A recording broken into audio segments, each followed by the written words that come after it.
ganacsatadii maxjarka xanaanaynta xoolaha ka hirgelisay magaalada Berbera ee toddobaadkii hore khilaaf ku dhex maray shirkadda Indhadeero ayaa xukuumadda Soomaaliland ugu baaqay inay tallaabo sharci ah ka qaado dadkii soo weeraray maxjarka waxaana sheegeen in aanu jirin qalab ay shirkadda Indhadeero leedahay oo lagu dhisay maxjarka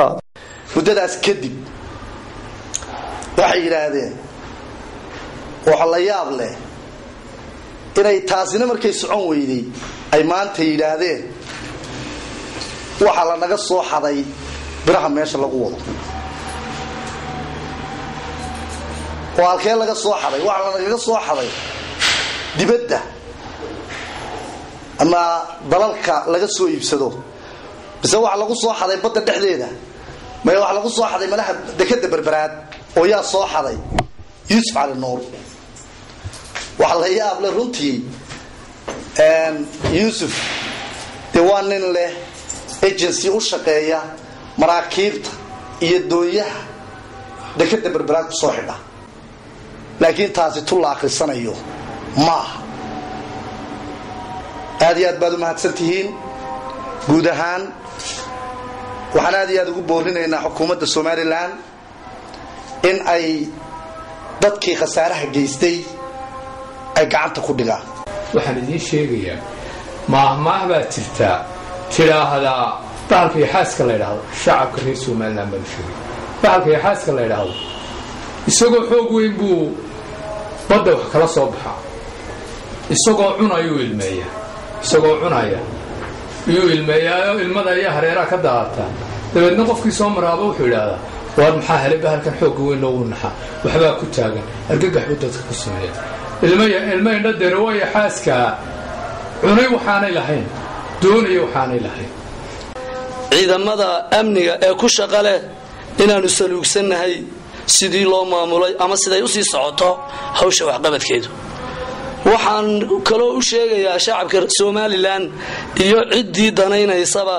mashruuc ayagu inuu u socon doono sidii loogu talagalay halkii uu doonayayna uu tagi doono cidda hadalka haysaana habar dhali weydaaleela ku waalatay waxaan ka jawaabayaa hadalkii xalay ka soo yeeray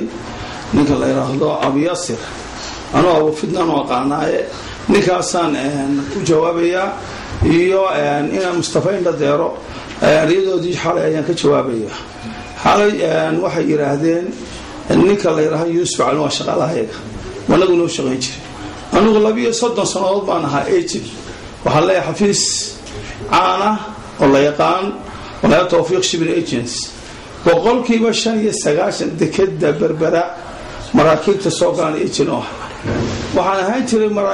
agentadii ugu horeeyay Soomaaliya aan ahaa waxaan ahay kabtanadii raqiib kabtanada saraakiishan ahaa anigu alaabtan ay ka hadlayaan waxa siday maraakiib caalamiya biraha kale waxa siday maraakiib caalamiya oo bill of lading leh oo document leh dekada si sifa sharciya ay dekada dibadda ugu yimaadeen si sifa sharciyana u soo degeen dekada Berberana laguma foojirin waxaan maqlay dekada lagu foojariyay laguma fusin nidaama ay u soo baxeen hadii maanta aan looga rag carbeed baa ku jiray oo sawir qaaday waxa ku jiray hogaamiyihii meesha watay oo ah gaariga ugu horeeyay saara ee ku dhuftay birta wuxuu ahaa in Cabdi Cawd ee shabaga ugu horeeyay jeexa sidii dadkii oran jiray waxba la isqarxiyaa waxaanu lahayn ninka dhargana xadar ku socday wali lama soo qaban kii maal gelinayay ee budgetka u hayay waana noo qoray hay'adaha booliiska arrintaas waxay u baahan tahay in dhugmo loo yeesho dadkii aanu qaboojinay taasaanu ku qaboojinay dawladdiina gacantii ku haysa dad 23 sanadood ahaabaynu nahay dawlad maanta ayayna ku noqon waanaanu siinay inaynu ku noqono dad warlord sidii aynu maqli jiray waxaynu u baahanay dawladdu dadkani dawladdiisa way jecel yihiin iyo nabadgelyada dawladdu tallaabadii loo baahnaa ha qaado